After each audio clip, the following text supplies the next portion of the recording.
Let's get right into that. Because what if all those things people called your quirks are actually your superpowers? Today, we're flipping the script on 8 common signs that your mind is wired differently. And trust me, you're going to want to see why these might be your greatest strengths. Okay, first up, we're diving into how your brain actually sees the world. And I mean really sees it. This is all about spotting the hidden connections that are right in front of us, and also exploring the incredible worlds inside of us. So let's kick off our countdown with number 8. All right, kicking things off at number 8. And this one's a biggie. You ever get this one? People telling you you read too much into things or you're connecting dots that aren't there? Well, forget that. That stigma is just masking an incredible superpower, exceptional pattern recognition. And look, this isn't paranoia, it's neuroscience. Your brain is literally built with enhanced connectivity in the prefrontal cortex. That means it can make these associative leaps way faster than most people. It's like a strategist seeing a market crash in tiny data points, or how Steve Jobs just knew what we all wanted before we did. You're not making things up, you're seeing the code behind the reality. Let's move on to number 7. This one takes that amazing ability to see the unseen and turns it completely inward. So if you're the person who's always drifting away, lost in thought, what people dismiss as just zoning out, yeah, that's not what's happening. Your mind is actually running incredibly advanced mental simulations. This analytical power means you get better results. Why? Because you're not just taking things at face value. You're dissecting situations from every possible angle, working to minimize your own biases, spotting those little hidden details, and even forecasting how things could play out down the line. It's a whole different level of thinking. Okay, let's push even deeper into that rich inner world. This next part is all about the powerful mental tools that are working behind the scenes, the ones that give your thoughts so much detail and clarity.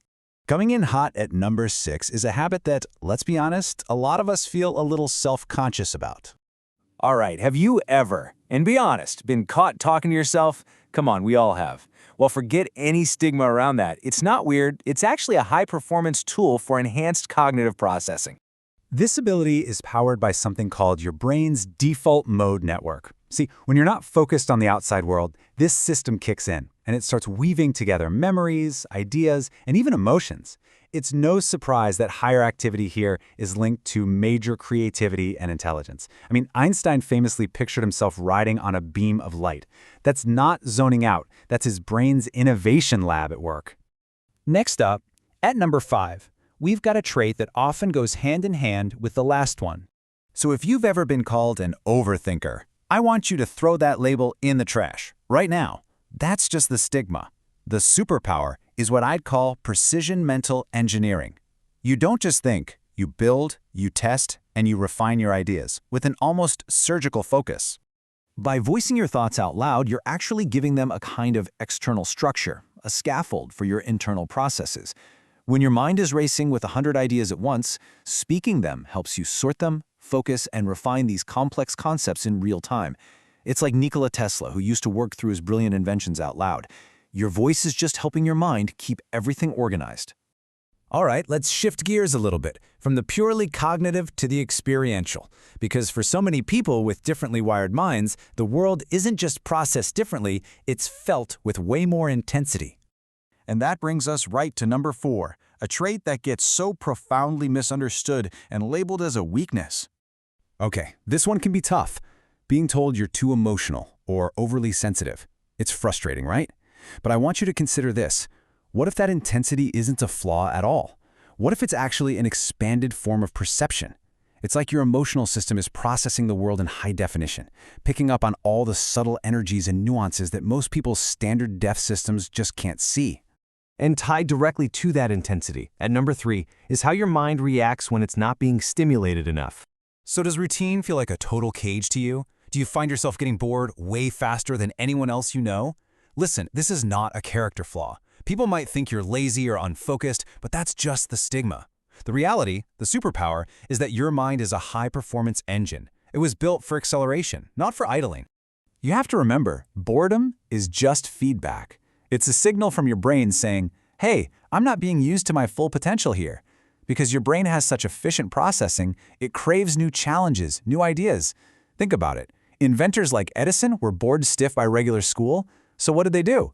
They went out and invented the future. That restlessness you feel, that's your drive for growth kicking in. All right, we are down to the final 2 signs. And these two, especially when they work together, are really the foundation of what we call genius and breakthrough thinking.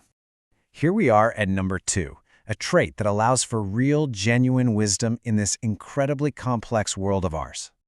Can you argue both sides of an issue and actually mean it? Do you change your mind when you get new information? And does that confuse people who think you're being inconsistent? That's not a weakness. That is an incredibly advanced skill called dialectical thinking. This is that rare ability to hold 2 contradictory ideas in your head at the same time and see the merit in both of them without needing to rush to some simple answer.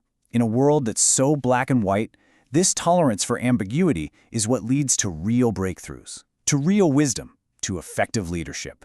You're seeing the whole messy, beautiful spectrum of reality. And here we are. We've made it to the number 1 sign that your mind is wired differently. And honestly, this is the one that fuels all the others.